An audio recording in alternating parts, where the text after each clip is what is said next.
রবিউল আউয়াল মাসে পাঠায়া দিয়েছেন মুহাম্মদুর রাসূলুল্লাহকে। আমি ওলামাদের পায়ে হাত রাখা বলবো, ওলামাদের উচিত ছিল আজকে রবিউল আউয়াল মাসে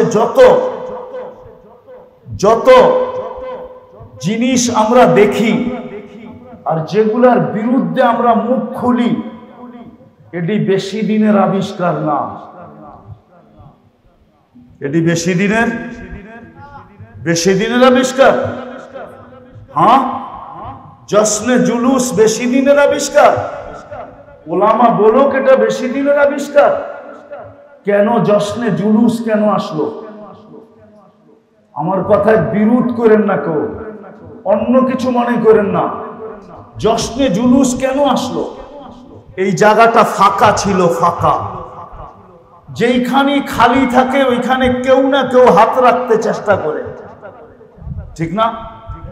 কেউ না কেউ দখল করতে চেষ্টা করে।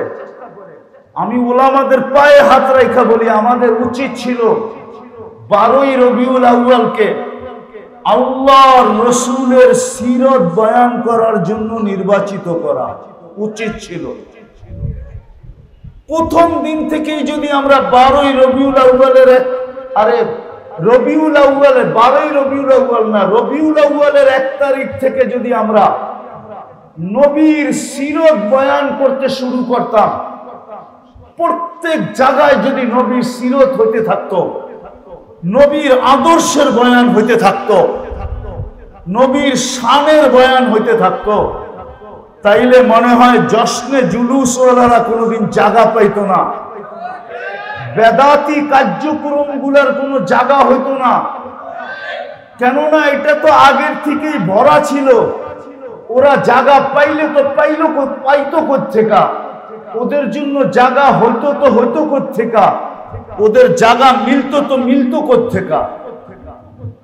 কিন্তু আমাদের রাগ হয়েন না, ওলামায়ে কেরাম পায়ে হাত রেখা বলি, তোলাবাদেরকেও বলি, আপনাদেরকেও বলি, উচিত ছিল রবিউল আউয়াল মাসের 1 তারিখ থেকে পুরাটা মাস নবীজির দুনিয়াতে আগমনের মাস, জন্মের মাস, পুরাটা উচিত ছিল সিরাতের জন্য নির্ধারণ করা।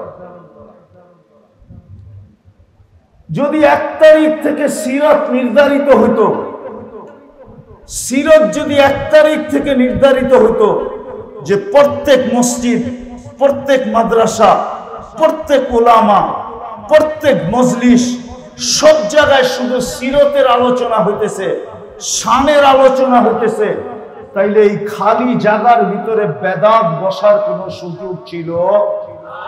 কেননা জায়গা তো খালিই থাকতো না, কোত্থেকে ওরা এটাকে চালু করত?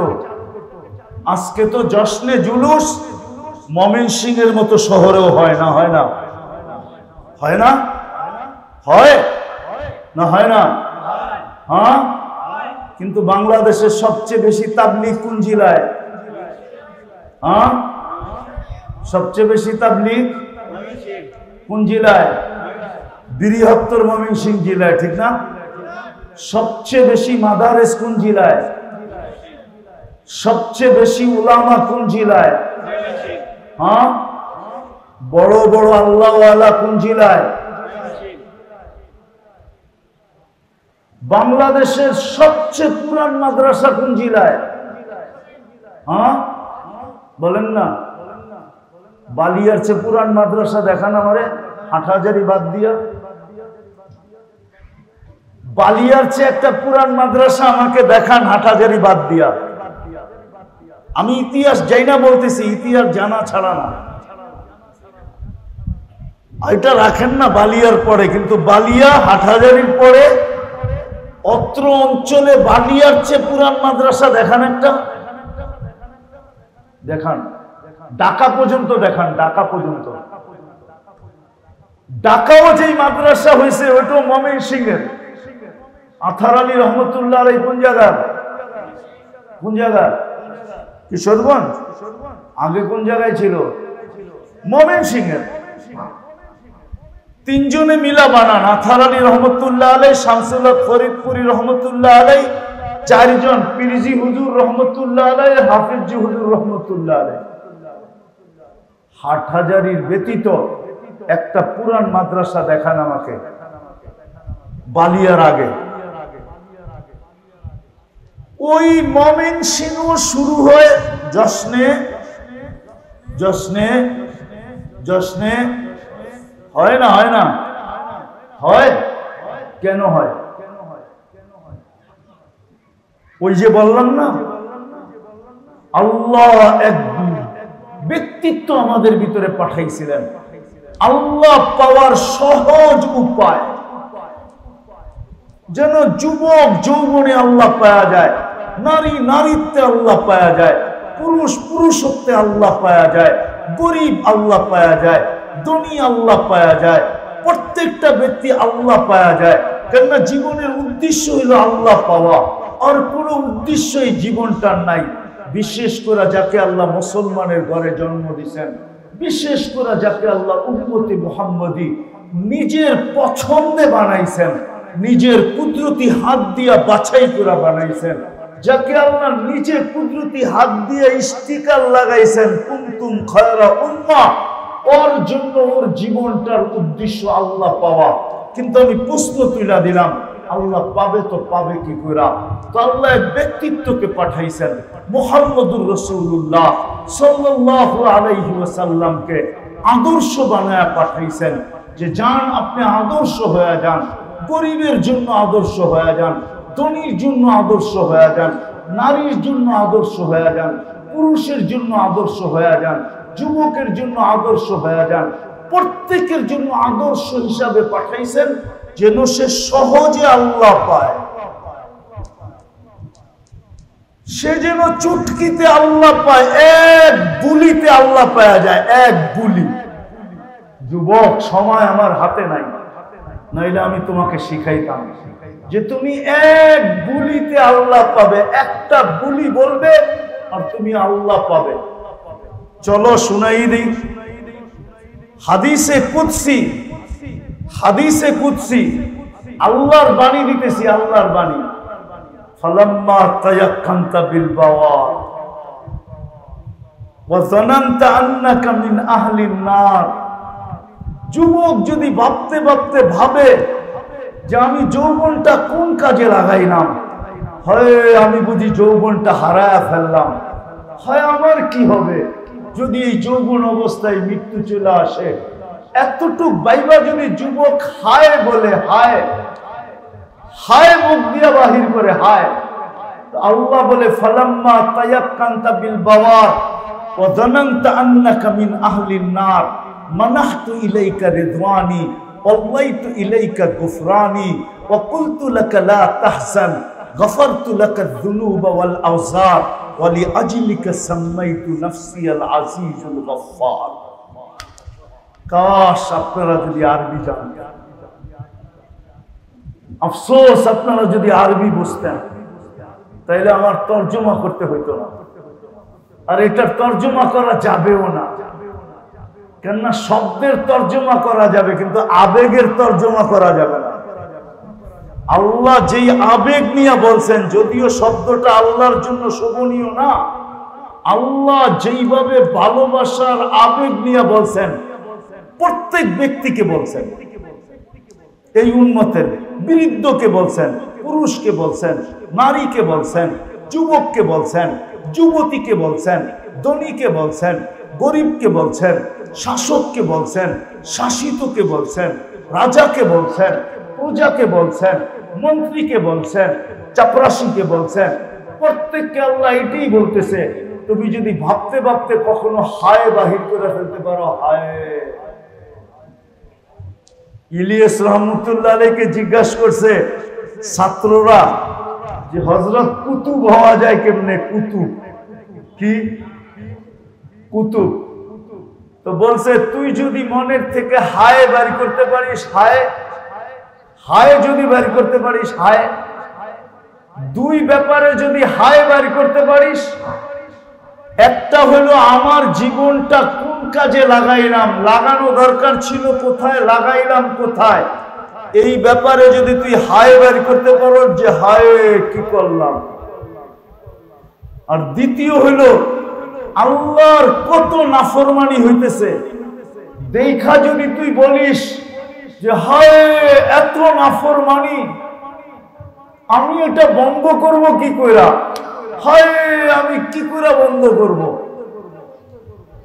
এইখানে যদি তুই হায় বাড়ি করতে পারিস তাহলে হায় বাহির হইতে দেরি, তুই কুতুব হইতে দেরি হবে না।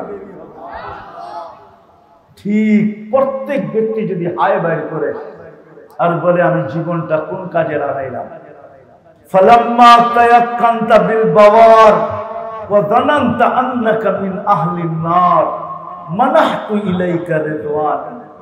আল্লাহ বলে তুই হায় বাহির করতে দেরি, আমি রেজার চাদর দিয়ে তোকে ডাকতে দেরি করি না।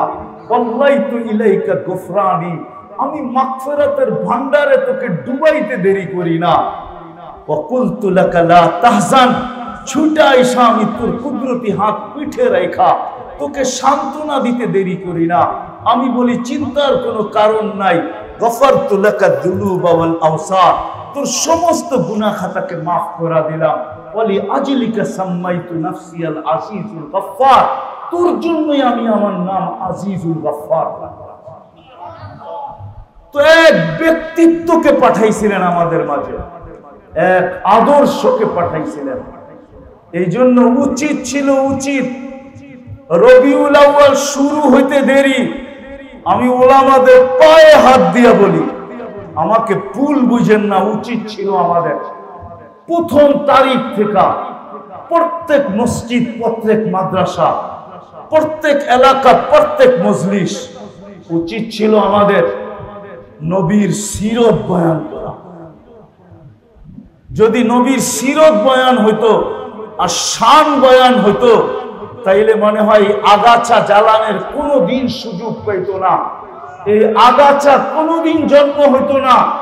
যে আগাছা আজকে বাংলাদেশে জন্ম হয়েছে, রবিউল আউয়ালের নামে যে আগাছা জন্ম হয়েছে, এই আগাছা কোনোদিন জন্ম নিত না, কেননা জায়গা খালিও পাইতো না, এদের ওইখানে বসার সুযোগও হইতো না। জমিন খালি পাইলে না আগাছা গজানের সুযোগ পায়, জমিন যদি চাষাবাদ হইতে থাকে তো আগাছা গজানের কোনো সুযোগ পায় না।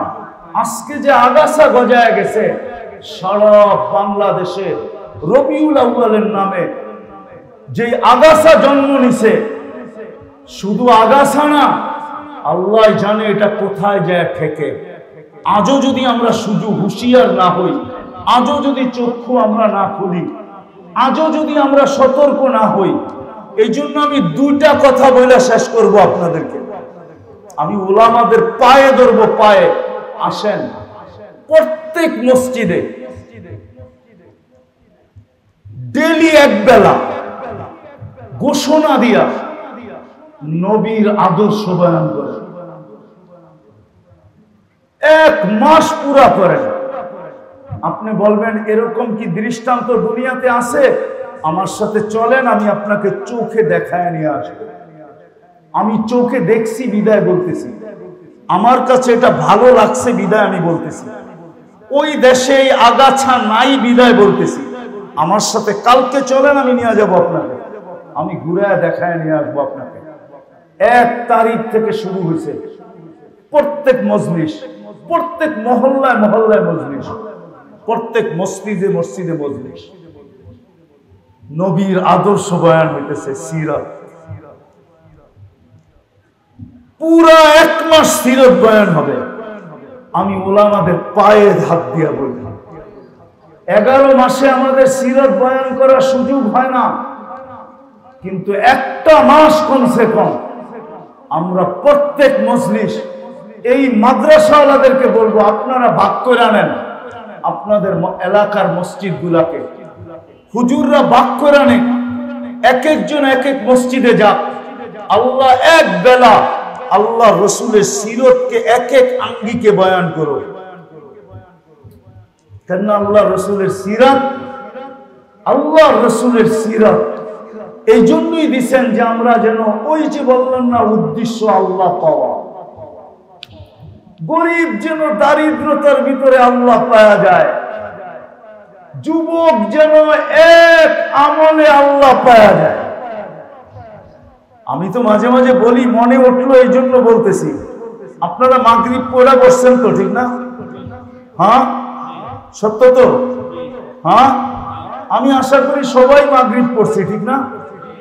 হ্যাঁ, আচ্ছা, মাগরিবের পরে আজিরনি মিনান নার 7 বার কে কে পড়ছি? নামান সবাই পড়ি নাই, এমনকি ছাত্ররা পর্যন্ত পড়ে নাই। অথচ যদি 7 বার আজিরনি মিনান নার পড়তো, তো এটা কে শিখাইছে? হ্যাঁ, আল্লাহ রসুল শিখাইছে, ঠিক না? আপনি 7 বার পড়া নিশ্চিন্তায় ফজর পর্যন্ত ঘুমাইতে পারতেন। আপনি বলতেন কিসের নিশ্চিন্তা? যদি সকালের আগে আপনার মউত আসে, তাইলে কিন্তু জাহান্নাম থেকে মুক্তির লেটার নিয়ে আসতে হবে। লেটার কি? লেটার বোঝেন তো? কি? চিঠি, ঘোষণানামা নিয়ে আসতে হবে। কেন আল্লাহ রসুল বলছে যে 7 বার পড়বে ফজরের আগে, মউত হলে জাহান্নাম থেকে মুক্তি। তাইলে আপনি ফজর পর্যন্ত নিশ্চিন্তে ঘুমাইতে পারেন। আসুক না মউত, তাতে কি আসে যায়? মউত তো আসবেই, ঠিক না? আসুক আর কাল আসুক, আসবে তো। হ্যাঁ, না আন্দোলন করে মউতরে সরানো যাবে? হ্যাঁ, যাবে। যদি যাইতো, তো আল্লাহ রসুল হাসতে হাসতে একদিন বলছিলেন মালাকুল মউতকে, আমি যদি অনুমতি দেই তুমি আমাকেও নিয়ে যাবে? আপনাকেও নিয়ে যাবে। কি? এই জন্যই মনে হয় কবি লেখছেন, লাউ কানাতিদ দুনিয়া মুখাল্লাদা, দুনিয়া যদি চিরদিন কারো জন্য হতো, মা মাতা মুহাম্মাদা, তাহলে মুহাম্মাদুর রাসূলুল্লাহ দুনিয়ার থেকে কোনোদিন যেতেন না। আমরা আজকে সাহাবী হইতাম, নবীজিকে দেখতাম।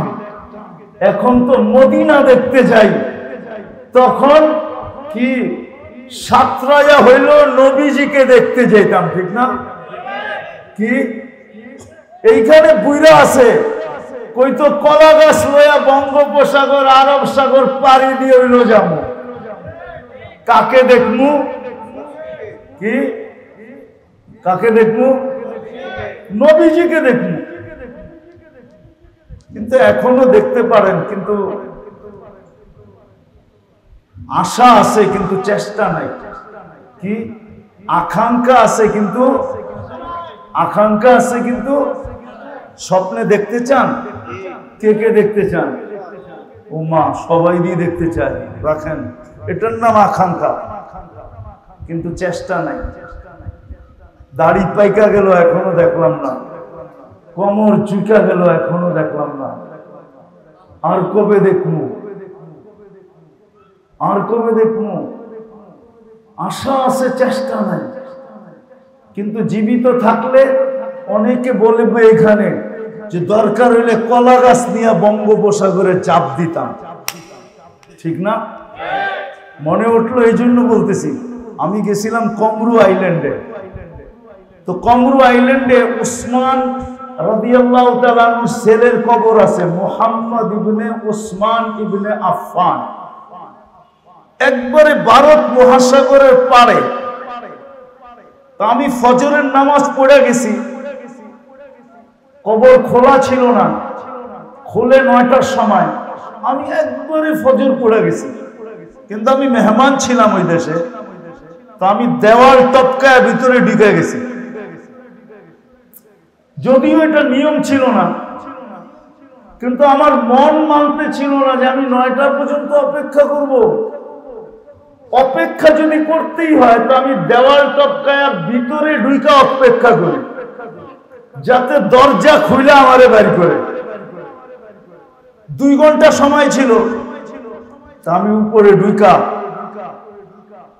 ভিতরে বসেছিলাম, যা করার তা করতেছিলাম। আমার মন ভরতে ছিল না। তারপরও বিভিন্ন ভাবনায় চোখে পানি ঝরতেছিল যে 14 বছরের ছেলে, লেখা আছে কয় বছর বয়সে মারা গেছে, কোথায় মদিনা মুনাব্বারা আর কোথায় কমরু আইল্যান্ড, 14 বছর ছেলের কবর। অনেক ভাবনা আমার চোখকে কাঁদাইতেছিল। আমি ভিতরে বসে কাঁদতেছিলাম, সাথীরা কেউ টপকায় ঢোকে নাই, আমি ভিতরে ছিলাম। তো 9টার সময় যখন বাহির হয়েছি আমাকে কিচ্ছু বলে নাই, ওরা হাসতেছিল যে মুফতি সাহেবের এত আবেগ, যে মুফতি সাহেব 2 ঘন্টা কবরের ভিতরে ছিল। আমি যখন বাহির হইতেছিলাম তো কান্নায় আমার চোখ লাল ছিল, এখনো কিন্তু আমার পানি আসতেছে। তো বাহির হওয়ার পরে ওরা বলতেছিল আমাকে যে বৎসরে একবার ভারত মহাসাগরের পানি উপরে ওঠে আর এই কবরে আইসা বাড়ি খায় একবার। আমি বললাম বৎসরে একবার হয় কেন, আর হয় না কেন? তো বলছে এটা বলতে পারবো না। আমি বলছি শোনো, এটা কিতাবের কথা না, এটা আমার মনের আবেগ। আমি মনের থেকে বলি যে ভারত মহাসাগর মদিনা মুনাব্বারায় যে চুমা খাওয়ার ক্ষমতা রাখে না। সে মদিনা মুনাব্বারায় যে চুমা খাওয়ার ক্ষমতা রাখে না।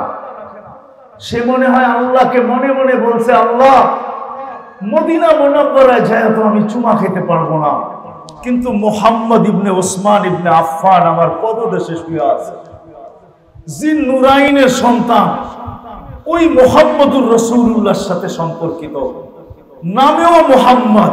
আল্লাহ আমাকে বৎসরে একবার অনুমতি দাও না, আমি এই কবরে চুমা খায়া মদিনার কবরে চুমা খাওয়ার স্বাদ মিটাই।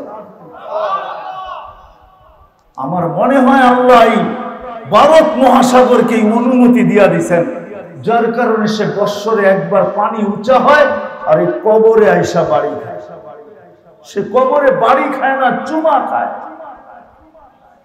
আমরা তো জীবিত অবস্থায় দেখতে পারি না, কিন্তু আমাদের মনের আকাঙ্ক্ষা তো নবীজিকে স্বপ্নে দেখা।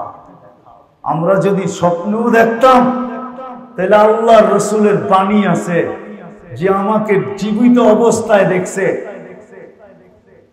আর যে দেখছে সে যেন আমাকেই দেখছে। দুটো দেখার ভিতরে কোনো পার্থক্য নাই, শুধু এতটুকু পার্থক্য আছে যে জীবিত অবস্থায় আমাকে দেখছে সে সাহাবী হবে, এ শুধু সাহাবী হবে না, কিন্তু দেখার ভিতরে কোনো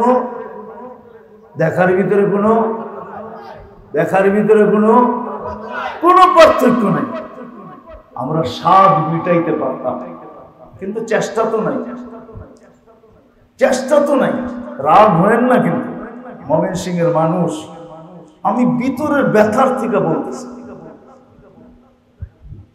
শুক্রবার চলে গেল গতকালকে, ঠিক না? আজকে কিবার গেল? গতকালকে কি গেছে? কিন্তু এই মজলিসে একজনও নাই যে 1000 বার শুক্রবারে দুরূদ পড়ছে, একজন। মা বোনদের ভিতরও নাই, ছাত্রীদের ভিতরও নাই, ছাত্রদের ভিতরও নাই। অথচ হুকুম ছিল শুক্রবারে আমার উপরে সবচেয়ে বেশি দুরূদ পড়ো। আল্লাহুম্মা সাল্লি আলা মুহাম্মদ, এতটুকু দুরূদ পড়তে আধা ঘন্টার বেশি লাগে না, 1000 বার পড়তে। 24 ঘন্টা সময় ছিল।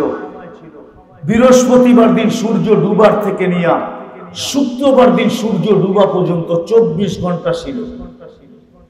কিন্তু 1000 তো দূরের কথা, একজনও হাত উঠায় বলতে পারবে কিনা যে আমি 200 বার দুরূদ পড়ছি? ওই একজন হাত উঠেছে যে 200 বার পড়ছি। 200 বারও দুরূদ পড়ি নাই, তাহলে আপনি কি করে নবীজিকে দেখতে চান? অথচ যার কারণে আপনি হাতের আল্লাহর কুদরতি হাতের ছোঁয়া পাইলেন, আমরা কিন্তু আল্লাহর কুদরতি হাতের ছোঁয়া পাইছি কয়েকবার, শুধু উম্মত হওয়ার কারণে। প্রথম ছোঁয়া পাইছি আমরা বাছাই করবে। আল্লাহ কুদরতি হাত দিয়ে আমাদেরকে উম্মতি মুহাম্মদী হিসাবে বাছাই করছেন। কুরআন বলে হুয়া জিতাবাকুম, কুদরতি হাতে আল্লাহ আমাদেরকে বাছাই করছেন উম্মত বানানোর জন্য। দ্বিতীয় কুদরতি হাতের ছোঁয়া পাইছি আল্লাহ যখন খায়রে উম্মতের মুকুট আমাদের মাথায় রাখেন। কুনতুম খায়রা উম্মাহ, এটা মুকুট, এটা তাজ আল্লাহ আমাদের মাথায় রাখছেন। কুনতুম খায়রা উম্মাহ। আরো ডজন খানিক দেখানো যাবে। হায় হায়, উম্মতে মুহাম্মদী হওয়ার কারণে ময়মনসিংহের মানুষ আল্লাহ কিয়ামতের দিন আমাদেরকে নিজের পক্ষে সাক্ষী হিসাবে নির্বাচিত করছেন। নিজের পক্ষে কি হিসাবে? শুহাদা আলান নাস। আল্লাহ কিয়ামতের দিন আল্লাহর পক্ষে আমাদেরকে সাক্ষী হিসাবে নির্বাচিত করছেন। আমাদের নারী নির্বাচিত, আমাদের পুরুষ নির্বাচিত, আমাদের যুবক নির্বাচিত, আমাদের বৃদ্ধ নির্বাচিত, আমাদের গরিব নির্বাচিত, আমাদের ধনী নির্বাচিত, আমাদের উম্মতের প্রত্যেকটা ব্যক্তি নির্বাচিত। কিয়ামতের দিন সাক্ষী হিসাবে আল্লাহ নিজের পক্ষে আমাদেরকে নির্বাচিত করছেন। এই জন্য জালালউদ্দিন সুয়ুতী রহমতুল্লাহ আলাইহি লেখছেন, সমস্ত উম্মত কিয়ামতের মাঠে দাঁড়াবে, কিন্তু আমরা না। কিন্তু মনে হয় বোঝেন নাই? হ্যাঁ, বুঝলে আওয়াজ এত ছোট কেন? সমস্ত উম্মত কিয়ামতের মাঠে দাঁড়াবে, কিন্তু আমরা কেননা সাক্ষী আর আসামি এক জায়গায় দাঁড়ায় না। সাক্ষী আর আসামি এক জায়গায় দাঁড়ায় নাকি? আসামি কোথায় দাঁড়ায়? কাঠগোড়ায়। কিয়ামতের মাঠ কাঠগোড়া। আমরা কি সাক্ষী? ঠিক না? আমরাও কিয়ামতের মাঠে দাঁড়াবো না? না না, তো উনি লেখছেন আমরা দাঁড়াবো আল্লাহর পাশে স্টেজে। কিসে? স্টেজে দাঁড়াবো আমরা। এই উম্মত স্টেজে দাঁড়াবে আল্লাহর পাশে। কার কারণে? কার কারণে এই মর্যাদা পেলেন? মুহাম্মাদুর, আবার বলেন মুহাম্মাদুর। 120 নেকি পাবেন, 120 নেকি। কুরআন শিক্ষা দিছে নবীকে কিভাবে উচ্চারণ করার জন্য। মুহাম্মাদুর পুরাটা উচ্চারণ করবেন। মুহাম্মাদুর রাসূলুল্লাহ 100 কয় নেকি পাবেন? এই উম্মত তো এক নেকি দিয়া জান্নাতে যাবে। কয় নেকি দিয়া? কয় নেকি দিয়া? এক নেকি দিয়া জান্নাতে যাবে। এখানে কয়টা? 100। তাইলে তো আপনি আরো বেশি যাবেন, ঠিক না? এক নেকি দিয়ে এই উম্মত জান্নাতে যাবে, এক নেকি দিয়া। হাদিসে আছে একজনের কিয়ামতের মাঠে পাস করার জন্য এক নেকি লাগবে এই উম্মতের। আল্লাহ বলবে ঠিক আছে, এক নেকি মিলি তো পাস, তোমার তো আত্মীয় স্বজনের অভাব নাই, আর সবাই তো এই মাঠে আছে, ঠিক না? সবাই কি এই মাঠে আছে? যাও নিয়ে আসো। তো সবার কাছে যাবে, কেউ বলবে না ভাই নেকি কেউ দিবে না। বিলকুল বঞ্চিত হয়ে যখন ফিরে আসবে তো অপরিচিত দূরের থেকে একজন ডাকবে, এদিকে। যাওয়ার পরে বলবে তোর চেহারার এই অবস্থা কেন? কেননা তোর চেহারার দুরবস্থা দেখে আমি তোকে ডাকছি, যে তোর চেহারার এই দুরবস্থা কেন? তো বলবে আপন জনের কাছে বললাম কোনো কাজে দিল না, তোমাকে তো চিনিই না। বইলা দেখ, কাজে দিলেও তো দিতে পারে, আর যদি কাজে নাও দিল তো মনটা তো ঠান্ডা হবে, একটু হালকা তো হবে মনটা। তো জিদের ঠেলায় বলবে এক নেকি লাগবে, এক নেকি। তাইলে পাস, পাস মানি বা জান্নাত। তো ভালো মতে জিজ্ঞাসা করবে সত্য, বিলকুল সত্য। তো পকেট থেকে এক নেকি বের করে ধরায় দিবে, লজ্জা। এক নেকির লিগে চেহারার এই অবস্থা, গেলি এখান থেকে এক নেকি ধরায়া দিয়া বাগায়া দিবে। কিন্তু ওর তো খুশির অন্ত থাকবে না, ও তো ছুটবে খুশিতে, আল্লাহর কাছে যায়া বলবে নেকি নিয়ে আইছি, আমার ফাইলটা বের করেন। এখন ওর বাপ চলে আসবে, বাপ নেকি পেয়ে গেছে না, পাস, ঠিক না? আর পাস করলে তো এমনি বাপ আসে, ঠিক না? পাশের আগে একরকম, পাস করলে, ঠিক না? এই তো আমাদের দেশের অবস্থা, ঠিক না? তোরও বাপ চলে আসবে, বাবা আমার ফাইলটা বাড়ি করেন। আল্লাহ বলবে কেন? নেকি নিয়ে আইছি, এই যে নেকি। আল্লাহ আসবে আর বলবে তোরে নেকি দিল কে? এই মাঠে। এখন বলবে আপনি কি কিয়ামতের মাঠে একাই, আর কেউ নাই? আরো বাবায় বসে। আল্লাহ হাসবে আর বলবে যে নেকি দিছে ওরে ডাইকা নিয়ে আয়। আসবে বলবে চল, আল্লাহ ডাকে। যে নেকি দিছে ও কয় আগেই তো ভালো ছিল, নেকি দিছিলাম না, দূরে দাঁড়ায় ছিলাম, এখন তো নেকি দিয়া বিপদে পড়লাম, আল্লাহ ডাকছে, না যাইয়া যাই কই। তা আল্লাহর সামনে যাবে, যাওয়ার পর আল্লাহ জিজ্ঞাসা করবে কিরে নেকি দিলি কেন? তো ওর ভিতরে একটু ভাব আসবে, বাপ বাপ বোঝেন তো কি, একটু অহংকার আর কি। ও করবে আমার তো আছেই একটা, কি কামে লাগবো? কিয়ামতের মাঠে ভাবলাম এটা নষ্ট করে লাভ কি, ওর কাজে লাগতেছিল, লাগাই দিলাম। একটু বাপ নিয়ে অ্যাক্টিং নিয়ে বলবে। তা আল্লাহ হাসবে, আল্লাহ বলতেছে আমার চেয়ে বড় দাতা হইতে চাস, ঠিক না? আমার উপরও টাক্কা দিতে চাস, ঠিক না? তো যে পাশ হয়ে গেছে ওরে আল্লাহ বলবে খুঁজ বিয়া দিয়া, ঠিক আছে তোর ভাইয়ের হাতে ধর আর দুইজনে জান্নাতে চল, আমার চেয়ে বড় দাতা হইতে দিব না। এই উম্মত তো এক নেকি দিয়ে জান্নাতে যাবে, শুধু মুহাম্মদুর রাসূলুল্লাহর কারণে। তো যেটা বুঝাইতেছিলাম, আল্লাহ আদর্শ দিয়া পাঠাইছেন আমাদের মাঝে।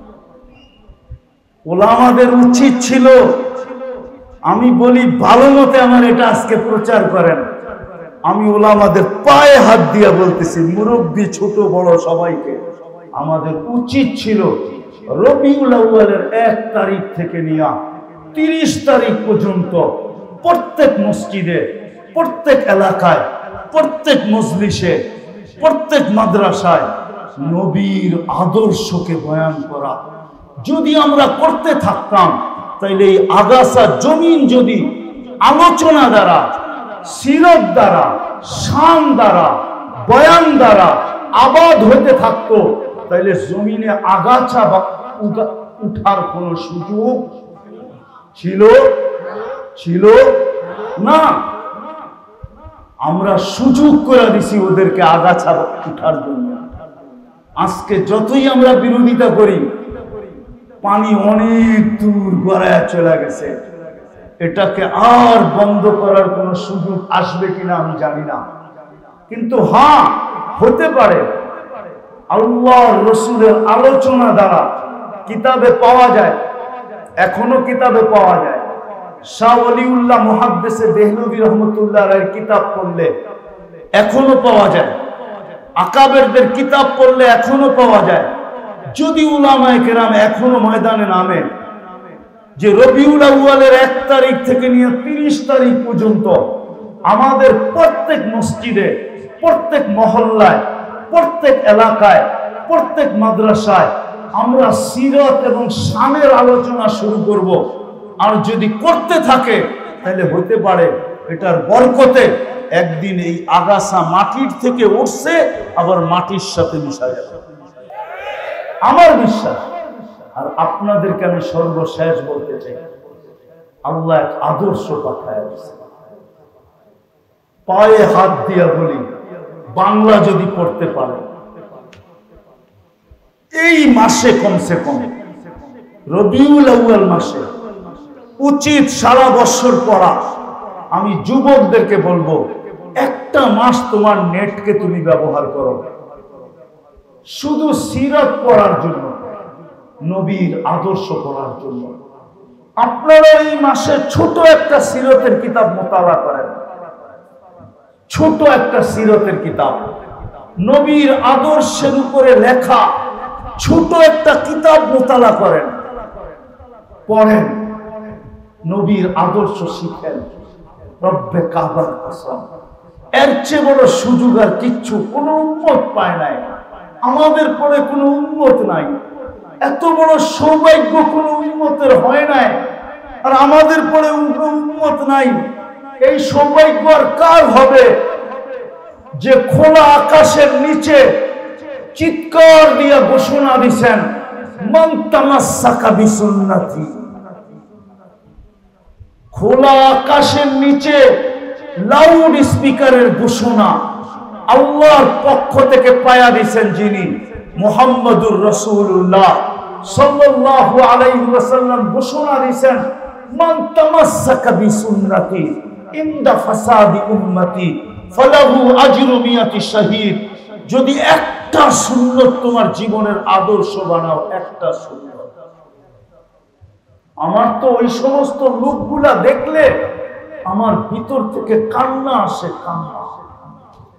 ওই হাজীদেরকে দেখলে কান্না আসে যে মদিনা দেখলো আর দাড়ি কি করে ছাসে। ওই হাজীকে দেখলে কান্না আসে, ওই যুবককে দেখলে কান্না আসে যাকে দাড়ি দিছিলেন জান্নাতে যাওয়ার জন্য, সে দাড়ির ভিতরে আবার বাড়ির ভিতরে ব্লেড লাগায়, তো লাগায় কি করে। ওই উম্মতকে দেখলে কান্না আসে যে উম্মতকে দাড়ি দিছিলেন শুধু জান্নাতে যাওয়ার জন্য, নাইলে আপনার আমার দাড়ির প্রয়োজন ছিল না, প্রয়োজন ছিল না।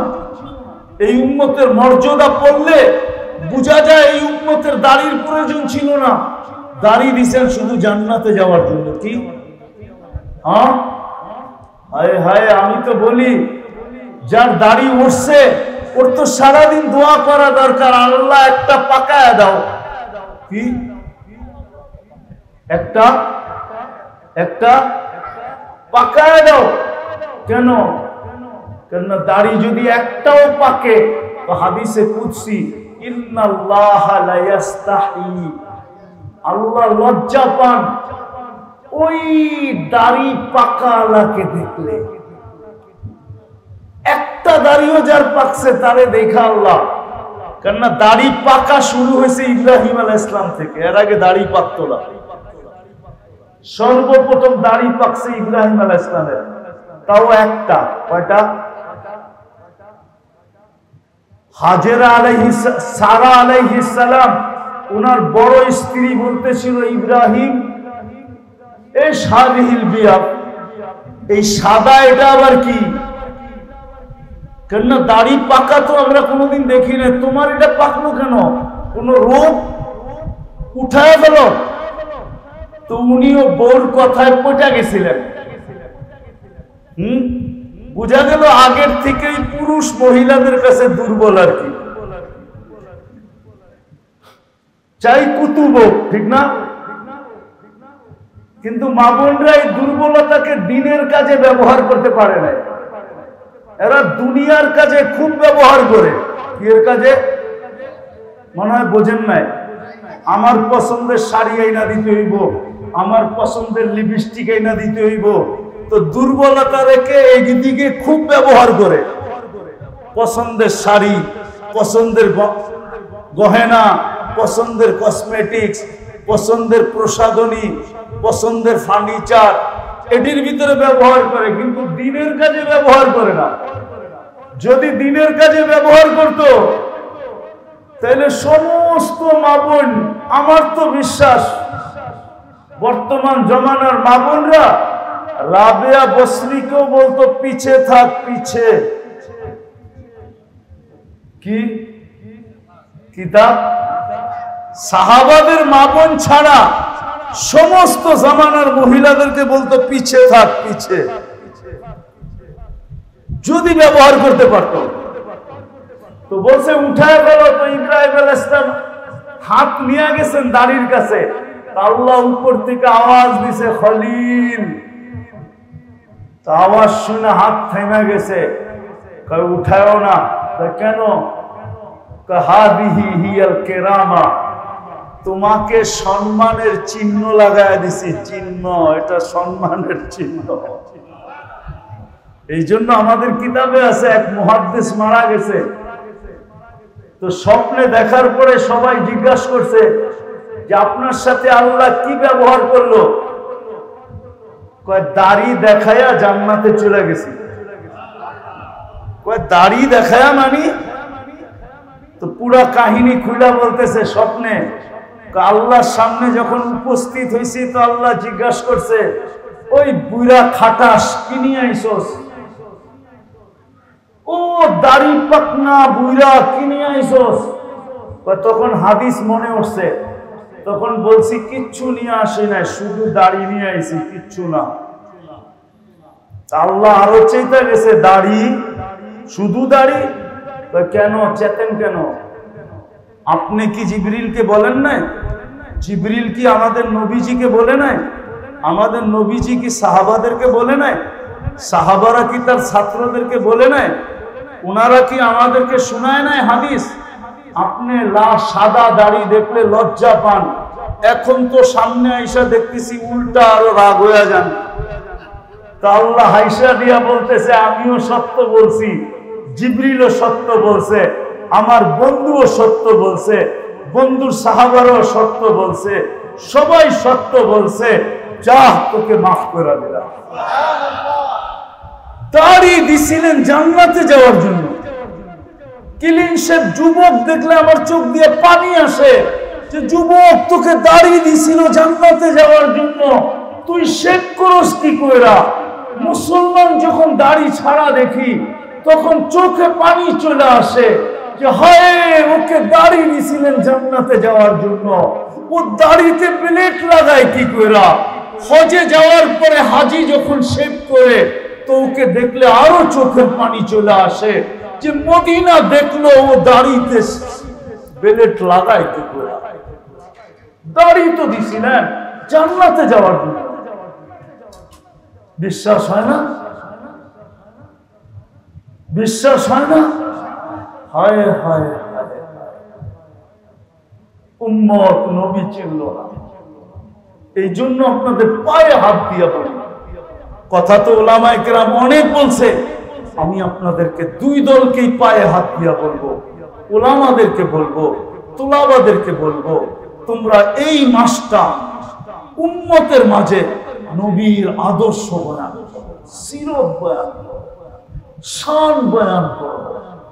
সকালে এক জায়গায় করো, বিকালে আরেক জায়গায় করো, মানুষের মাঝে ছড়াও, এত ছড়াও যে মানুষ এত বড় এক মাসে যে মানুষ ওই আগাছা ভুলা যায়। ওই আগাছা যেন যেটা জমিন থেকে উঠছে ওটা জমিনের সাথে মিশা যায়। আর আমার বিশ্বাস যেই দিন উলামায়ে কেরাম প্রত্যেক মসজিদে, প্রত্যেক মহল্লায় প্রতিদিন কোথাও না কোথাও নবীর শান, নবীর সিরত, নবীর আদর্শ, নবীর কেরিয়ার, নবীর লাইফ স্টাইল বয়ান করবে আর পাবলিক শুনবে, তো ইনশাআল্লাহ এই আগাছার দিকে আর কেউ চোখ উঠায়া দেখবে না। চোখ উঠায় আর কেউ দেখবে না, যাবে তো দূরের কথা, চোখ উঠায় পর্যন্ত দেখবে না। আমি ওলামাদের পায়ে হাত রাখা বলবো, আমি দুনিয়াতে না দেখলে এই কথা আপনাদেরকে বলতাম না। আমি দুনিয়ার অনেক দেশে দেখা আসছি, আমি দেশের নাম